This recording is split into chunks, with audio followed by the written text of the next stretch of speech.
ถ้าชีวิตเปรียบเสมือนดังเกมนี่คือกฎที่เอาไว้เล่นเกมนี่ครับผมมีโอกาสได้เจอหนังสือเล่มหนึ่งครับ If Life is a Game These are the rules แค่ชื่อก็น่าสนใจแล้วใช่ไหมครับชีวิตของเราทุกคนจะเปรียบเสมือนเกมที่เราจะต้องเอาชนะซึ่งเกมเหล่านั้นก็จะมีกฎหรือวิธีการเล่นที่แตกต่างกันไป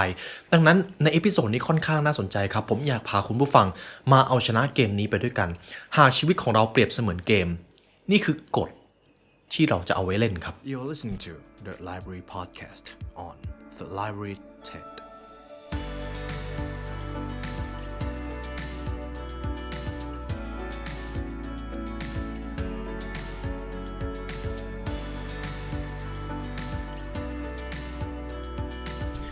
สวัสดีคุณผู้ฟังกันอีกครั้งนะครับผมยินดีต้อนรับเข้าสู่ The Library Podcast กันอีกเช่นเคยครับ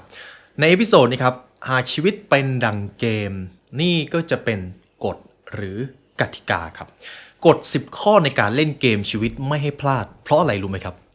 เพราะทั้งชีวิตคุณเล่นเกมนี้ได้แค่ครั้งเดียวครับผมมีโอกาสได้เจอหนังสือเล่มนี้ผมก็เลยให้ทีมงานช่วยเรียบเรียงมาให้เพราะผมเห็นว่าหนังสือเล่มนี้น่าสนใจมากผมเองก็เพิ่งเคยมารู้สึกว่าจริงๆแล้วชีวิตของเรามันจะมีกฎมันจะมีกติกาบางอย่างที่เราต้องเอาชนะหรือเล่นให้ดีให้ได้ผมจะถามคุณผู้ฟังหากชีวิตของคุณเป็นเกมคุณผู้ฟังอยากจะเล่นเกมนี้ให้เป็นแบบไหนคุณอยากจะชนะเกมนี้หรือจะเจอผลลัพธ์ของเกมนี้ด้วยความพ่ายแพ้ครับเกมนี้อาจจะไม่ได้กำหนดให้คุณจะต้องชนะคุณอาจจะเป็นผู้แพ้คุณอาจจะเป็นคนที่พ่ายแพ้ในเกมนี้ก็ได้แต่ทั้งหมดคุณเป็นคนตัดสินใจเลือกผลลัพธ์เหล่านั้นด้วยตัวเองครับ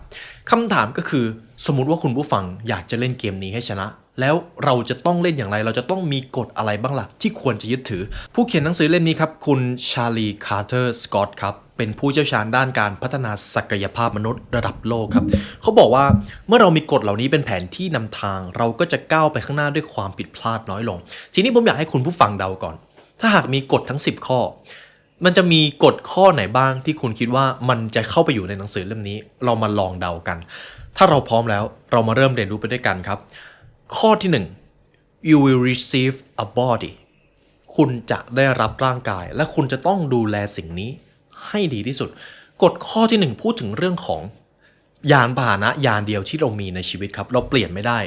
หากทั้งชีวิตของเราขับรถได้คันเดียวผมเชื่อว่าคุณผู้ฟังก็จะดูแลรถคันนั้นอย่างดีทนุถนอมเอาไปล้างเอาไปเปลี่ยนน้ำมันเครื่องนั่นก็คือร่างกายของเราครับเราเปลี่ยนร่างกายของเราไม่ได้ร่างกายของเรามีมาตั้งแต่กำเนิดเราอาจจะไม่สามารถควบคุมความสูงกรรมพันธุ์หรือพันธุกรรมอะไรได้แต่เราสามารถพัฒนาสิ่งที่มีอยู่ให้เป็น the best ในตัวมันเองได้บางคนครับเป็นมหาเศรษฐีประสบความสำเร็จแต่ในช่วงบั้นปลายชีวิตอาจจะต้องใช้เวลาทั้งชีวิตกอบกู้สิ่งที่ชื่อว่าร่างกายกลับมาซึ่งมันกอบกู้ได้ยากมากคุณชาลีครับผู้เขียนหนังสือเล่มนี้เขาได้กล่าวไว้ว่า Our bodies are not separate from our experiences they are an integral part of our existence ร่างกายของเราไม่ได้แยกจากประสบการณ์ของเรามันเป็นส่วนหนึ่งที่สำคัญสำหรับการดำรงอยู่ของเราและที่สำคัญครับคุณผู้ฟังร่างกายเป็นสิ่งที่เอาไว้ปฏิสัมพันธ์กับโลกใบนี้ผมชอบบทเรียนหนึ่งที่ผมเคยได้เจอผมจำไม่ได้แล้วว่าผมเจอมาจากที่ไหนเขาบอกว่าร่างกายของเราเป็นอีกส่วนหนึ่งที่สำคัญพอๆกับจิตวิญญาณหากเรามีแต่จิตวิญญาณแต่ถ้าเราไม่มีร่างกายเราจะไม่มีทางรับรู้ความสวยงามของโลกนี้ได้เลยคุณจะสัมผัสอะไรไม่ได้คุณจะไม่ได้กลิ่นคุณจะไม่สามารถมองเห็นความสวยงามของโลกนี้นั่นคือเหตุผลที่ร่างกายถูกสร้างขึ้นมาจงดูแลสิ่งนี้ให้ดีเพราะคุณผู้ฟังครับผมเชื่อว่าหลายครั้งที่เราละเลยสุขภาพของตัวเองในช่วงเวลานั้นในช่วงเวลาที่เราสูญเสียสุขภาพไปเราจะไม่ต้องการอะไรเลยครับนอกจากการกลับมามีสุขภาพดีและอีกเรื่องหนึ่งก็คือหากคุณเป็นคนที่ดูแลร่างกายหรือสุขภาพของตัวเองได้ไม่ดีเรื่องของความสำเร็จความมั่งคั่งความยั่งยืนในการใช้ชีวิตเป็นเรื่องที่ไม่ต้องพูดถึงเพราะร่างกายคือ the first priority ที่คุณควรจะต้องดูแลให้ดีที่สุดเป็นส่วนลำดับความสำคัญแรกครับดังนั้นเขาจึงได้บอกว่าร่างกายของเราเป็นของขวัญที่ล้ำค่าที่สุดแล้วจงชื่นชมดูแลและยอมรับในเอกลักษณ์ของตัวเองผมพามาที่กฎข้อที่2ครับ you will be presented with lessons คุณจะได้รับบทเรียนถึงแม้คุณจะต้องการหรือไม่ก็ตามข้อนี้ครับผู้เขียนคุณชาลีเขาบอกว่าคุณจะถูกมอบบทเรียนชีวิตเสมอทั้งดีและร้ายไม่ว่าคุณจะต้องการหรือไม่ต้องการก็ตาม ข้อนี้ครับหากให้ผมพูดง่ายๆก็คือชีวิตของเราจะต้องเป็น lifelong learning การมีชีวิตแบบเรียนรู้ตลอดชีวิตเป็นหน้าที่ไม่ใช่ทางเลือกนี่คือกฎข้อที่2ครับคุณชาลีเขาได้ให้เน้นความสำคัญเรื่องของการเรียนรู้และการเติบโตในชีวิตเขามีแนวคิดหนึ่งได้เขียนลงไปเขาบอกว่าทุกประสบการณ์ที่เราพบเจอในชีวิตถือเป็นคุณค่าในฐานะบทเรียนและโอกาสครับมันคือโอกาสในการพัฒนาตัวเองและโอกาสเหล่านั้นมักจะซ่อนอยู่กับความท้าทายที่คุณเจอในชีวิตของเราหนีไม่พ้นการเรียนรู้ครับเพราะทุกครั้งที่เราเจอสถานการณ์ความท้าทายหรือการเผชิญหน้านั่นคือโอกาสที่เราจะเรียนรู้และเติบโตครับในโลกนี้จะมีคนหลักๆอยู่2ประเภทครับเวลาเจออุปสรรคเขาก็จะมองเห็นแต่ข้อเสียเขาจะมองโลกในด้านลบกับอีกคนหนึ่งเขาจะมองเห็นโอกาสเขาจะมองเห็นทางออกบางอย่างที่คนส่วนใหญ่มองไม่เห็นคุณผู้ฟังอยากเป็นใครคุณผู้ฟังอยากใช้กฎนี้ไปในทางไหนครับแต่อีกส่วนหนึ่งที่เป็นความจริงของชีวิตก็คือบทเรียนชีวิตอาจมาจากทั้งความสำเร็จและความล้มเหลวความสุขความเศร้าความรักความสูญเสียแต่ความจริงแล้วก็คือในทุกบทเรียนที่ท่านพบเจอมันคือโอกาสชีวิตเราจะยังคงนำเสนอบทเรียนเหล่านี้ซ้ำแล้วซ้ำเล่าจนกว่าเราจะเข้าใจครับวิธีเดียวที่จะเอาชนะข้อนี้ได้ก็คือคุณต้องเรียนรู้จากความล้มเหลวคุณต้องเรียนรู้จากอุปสรรคที่มันเกิดขึ้นนั่นคือทางเลือกเดียวนั่นคือวิธีใช้กฎเพื่อที่จะเอาชนะเกมนี้ครับฉะนั้นแล้วผมสรุปข้อนี้นะครับทุกประสบการณ์ที่คุณเคยได้พบหรือที่คุณกำลังจะได้พบทั้งหมดนั้นล้วนแล้วมีเหตุผลเสมอครับกฎข้อที่3ครับThere are no mistakes, only lessons. ในโลกนี้ไม่มีความผิดพลาด มีเพียงแค่บทเรียน ในโลกนี้ไม่มีความล้มเหลว ถ้าคุณลุกขึ้นมาเพื่อที่จะเดินหน้าต่อ หากคุณพ่ายแพ้และลุกขึ้นมาพยายามต่อ นั่นเท่ากับว่าคุณได้เรียนรู้ครับ คุณผู้ฟังยังจำหนังสือ Sometimes you win, sometimes you learn ได้ไหมครับ หลายครั้งที่เราชนะก็จริง แต่หลายครั้งเราก็ไม่เคยแพ้ เราไม่เคยล้มเหลว เราแค่ได้เรียนรู้ แต่ถ้าเราไม่เรียนรู้นั่นแหละครับคือความล้มเหลวที่แท้จริงหากคุณประสบความสำเร็จและยึดติดอยู่กับเรื่องราวความสำเร็จเดิมๆนั่นคือล้มเหลวครับในข้อนี้คุณชาลีเขาบอกว่าการที่เราลุกขึ้นมาในทุกๆครั้งที่เราเจออุปสรรคนั่นเป็นจุดที่เราเติบโตมากและหลายครั้งเราจะรู้สึกอึดอัดคุณผู้ฟังครับมีช่วงหลังๆที่ผมได้อ่านหนังสือพัฒนาตัวเองจะมีอยู่บทเรียนหนึ่งที่เขาพูดค่อนข้างบ่อยช่วงเวลาที่คุณรู้สึกอึดอัดอ่อนๆช่วงเวลาที่คุณรู้สึกว่าคุณ uncomfortable ในสถานการณ์นั้นคุณกำลังเติบโตโดยที่คุณไม่รู้ตัวครับซึ่งหลายครั้งที่เราจะรู้สึกต่อต้านในโซนที่มันไม่ได้อยู่ในความสบายของเราแต่เชื่อเลยครับเราทุกคนอยากเติบโตและวิธีที่ดีที่สุดคือออกจากกรอบที่คุณรู้สึกสบายใจเขาแนะนำว่าในชีวิตจะไม่เคยมีข้อผิดพลาดเลยเพราะหากเราเรียนรู้ที่จะเติบโตนั่นก็จะกลายเป็นโอกาสที่ดีบ่อยครั้งเรามักมองว่าความผิดพลาดความล้มเหลวหรือข้อบกพร่องเราอาจจะตัดสินตัวเองว่าเราทำพลาดหรือเสียใจกับตัวเลือกที่เราตัดสินใจพลาดแต่ท้ายที่สุดแล้วแทนที่จะจมอยู่กับสิ่งที่ผิดพลาดเราสามารถน้อมรับบทเรียนครับนั่นคือวิธีที่ดีที่สุดที่คุณจะเติบโตจากช่วงเวลาที่อยู่นอกคอมฟอร์ตโซนกฎข้อที่4ครับ The lessons is repeated until learned บทเรียนจะเกิดขึ้นซ้ำๆจนกว่าท่านจะเรียนรู้ครับในข้อนี้ผมจะขยายความมาจากข้อที่2กฎนี้เป็นอีกข้อหนึ่งที่ทำให้ผมได้มาตระหนักว่าหากเราเจอสถานการณ์อะไรซ้ำๆโดยเฉพาะเหตุการณ์ในด้านลบเนี่ยนั่นหมายความว่าเราไม่เคยได้เรียนรู้เลยเราเลยโดนลงโทษอยู่อย่างนั้นครับ Lessons will continue to present themselves to us until we fully understand and learn from them บทเรียนจะถูกนำเสนอต่อไปจนกว่าเราจะเข้าใจอย่างท่องแท้ความจริงหนึ่งที่ผมอยากให้คุณผู้ฟังลองคิดตามอีกรอบหนึ่งคนส่วนใหญ่มักจะบ่นอยู่กับปัญหาเดิมๆจริงหรือเปล่าครับคนส่วนใหญ่มักจะเจอสถานการณ์ในด้านลบแล้วก็ repeat ไปในทางลบและเขาก็จะเจอเหตุการณ์นั้นซ้ำๆซ้ำแล้วซ้ำเล่าไม่ว่าจะผ่านไปกี่ปีเขาก็จะยังอยู่ที่เดิมเขาก็จะยังเจอเหตุการณ์ด้านลบเหมือนเดิมที่มันเป็นแบบนั้นเพราะว่าเขาไม่คิดจะลงมือเผชิญหน้าแก้ปัญหาเขาเลยยังต้องติดอยู่ในวังวนอุปสรรคเหล่านั้นครับนี่คืออาจจะเป็นความจริงที่เราไม่ค่อยได้มาตระหนักก็ได้หากคนเหล่านั้นยังบ่นเรื่องเดิมๆนี่แหละครับคือ loser mindset ที่คนส่วนใหญ่เป็นเขาจะไม่เปลี่ยนแปลงอะไรความผิดเหล่านั้นอยู่ที่ใครครับอยู่ที่ตัวพวกเขาเองและถ้าเราเป็นคนที่มี loser mindset ความผิดอยู่ที่ใครครับก็อยู่ที่เราเองหากทุกวันนี้คุณยังประสบปัญหาเดิมๆเช่นการเงินรถ ติดความสัมพันธ์คำถามหนึ่งที่เราควรจะถามก็คือเราได้วางแผนที่จะแก้ปัญหาเหล่านั้นแล้วหรือยังครับกฎข้อที่5ครับข้อนี้ learning doesn't end การเรียนรู้ไม่มีที่สิ้นสุดความรู้คือสิ่งที่ส่งอิทธิพลต่อความมั่งคั่งความสุขความสำเร็จในชีวิตทั้งหมดขึ้นอยู่กับความรู้ของคุณหมดเลยครับ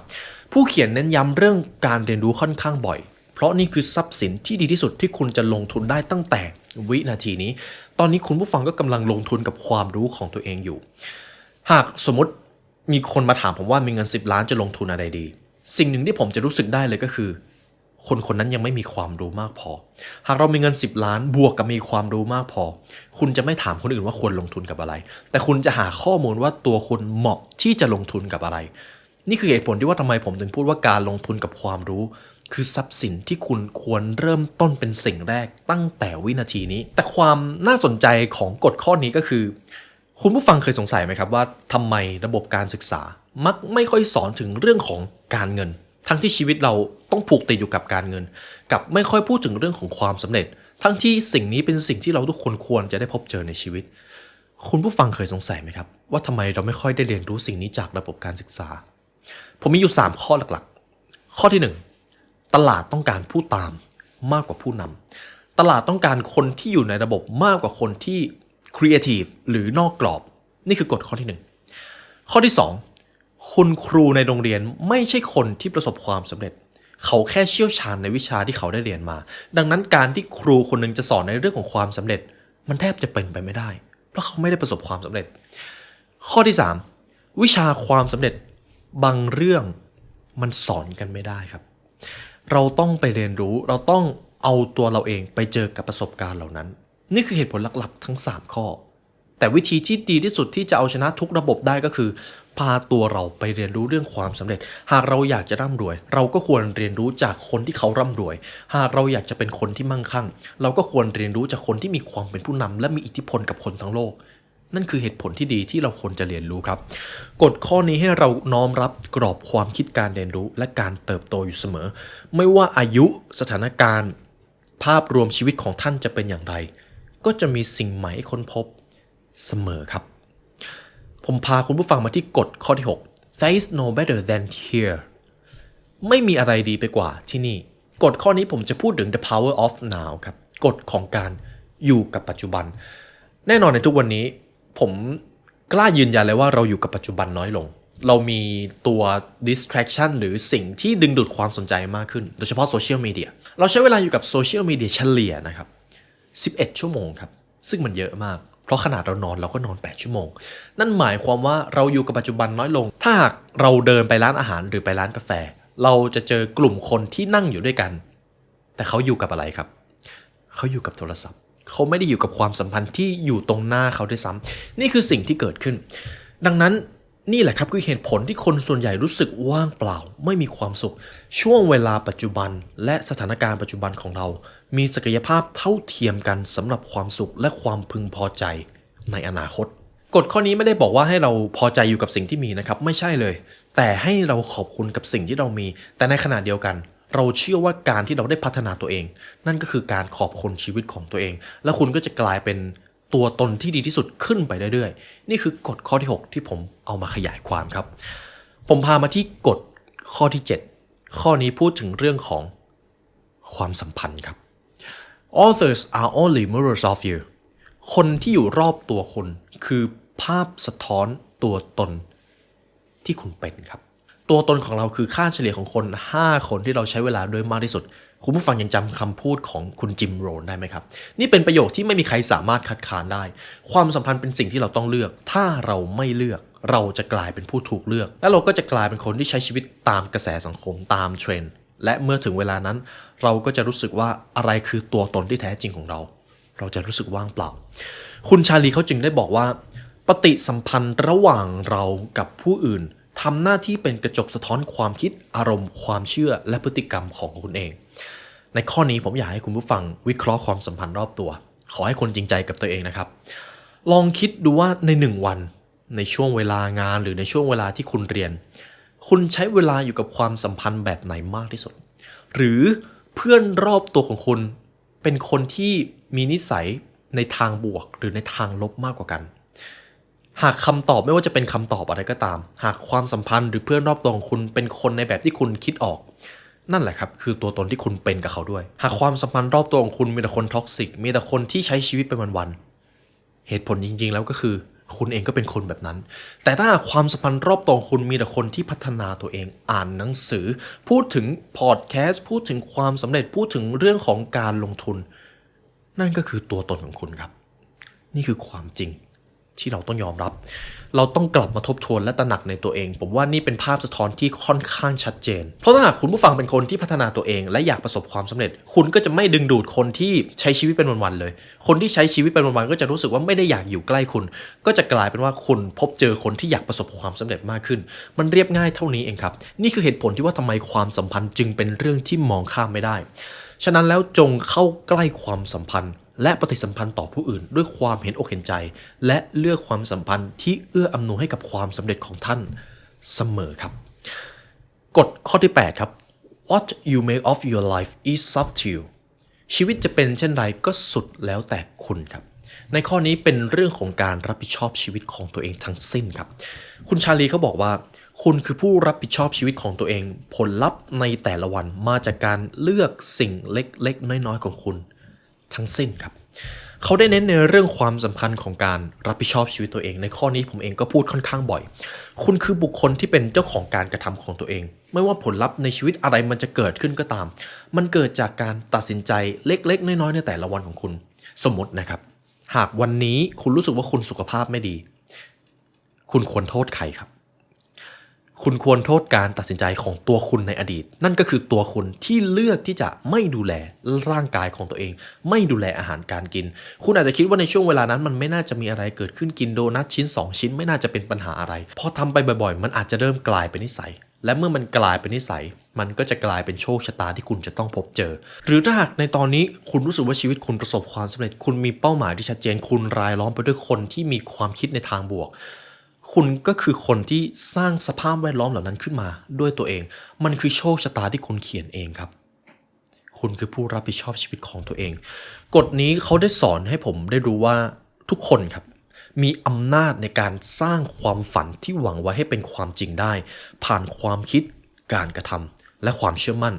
สถานการณ์และเหตุการณ์ภายนอกไม่ได้กำหนดชีวิตของคนคนหนึ่งแต่เป็นวิธีที่บุคคลตอบสนองและสร้างความหมายจากสถานการณ์เหล่านั้นครับท้ายที่สุดแล้วคุณไม่ใช่เหยื่อของสถานการณ์แม้ต้องเผชิญกับความทุกข์ยากคุณก็จะมีความสามารถในการเลือก mindset ทัศนคติหรือกรอบความคิดครับเพราะถ้าใครคนใดก็ตามสวมแว่นตาแห่งการเปิดใจการเข้าใจอย่างถ่องแท้เขาก็จะเข้าใจว่าทุกๆอย่างที่เกิดขึ้นล้วนแล้วมีเหตุผล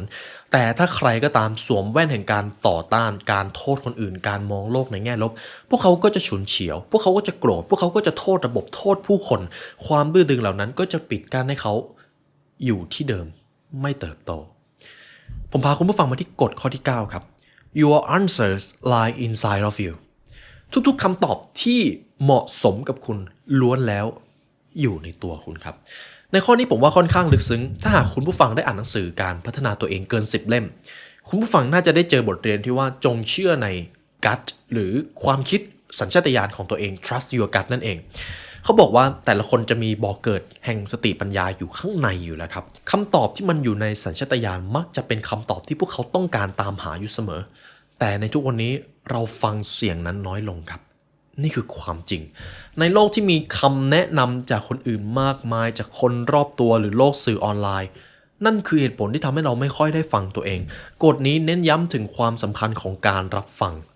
ตัวเองครับประโยคที่ผมจำได้ขึ้นใจอันนี้เป็นประสบการณ์ที่ผมเคยได้เจอจากอาจารย์ท่านหนึ่งอาจารย์ท่านนั้นบอกผมว่าทุกๆอย่างอะไรก็ตามที่เราทำมาจากสัญชาตญาณของตัวเองสุดท้ายแล้วผลลัพธ์มันมักจะออกมาดีเสมอนี่คือประโยคที่ผมจำได้ขึ้นใจมาจนถึงทุกวันนี้ครับผ่านมาหลายปีแล้วผมก็ยังจำได้อยู่เลยการเข้าถึงสัญชาตญาณหรือเสียงภายในจะช่วยคำแนะนำบนเส้นทางชีวิตของพวกเราได้ดังนั้นครับจงเชื่อในสัญชาตญาณของตัวเองเสียงนี้จะบอกคุณอยู่เสมอเขาจะพยายามทำให้คุณได้ยินอยู่เสมออยู่ที่ว่าคุณฟังหรือเปล่าเท่านั้นเองครับกฎข้อที่10ครับกฎข้อสุดท้าย you will forget all this at birth กฎข้อนี้จะเป็น อีกความจริงหนึ่งที่ผมอยากให้คุณผู้ฟังลองคิดตามทั้งกฎทั้ง9ข้อที่ผมพูดมา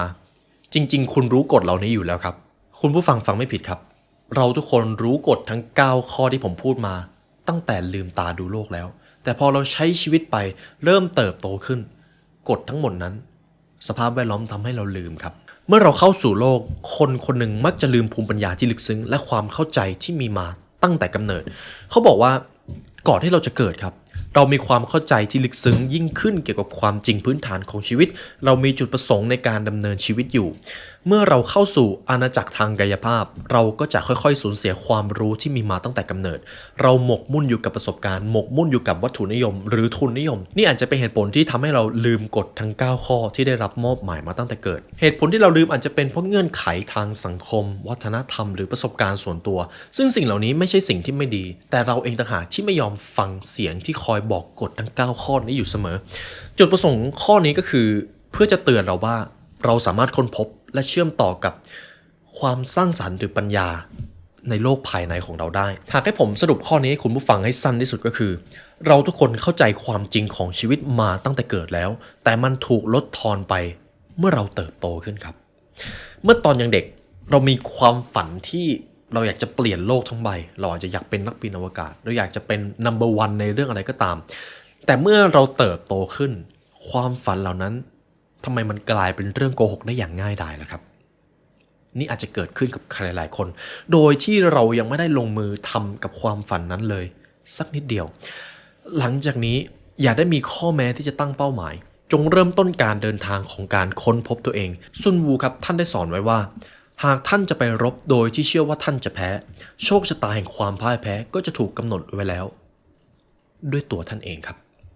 ไม่มีข้ออ้างที่คุณจะไม่พยายามไม่มีข้อแม้ที่คุณจะไม่เชื่อมั่นในตัวเองหากอยากเป็นนายของชีวิตจงมีระเบียบวินัยในการใช้ชีวิตอย่าได้ตกเป็นทาสของอารมณ์อย่าตกเป็นทาสของแพชชั่นอย่าได้ตกเป็นทาสของสิ่งใดๆคุณคือจักรพรรดิของชีวิตนี้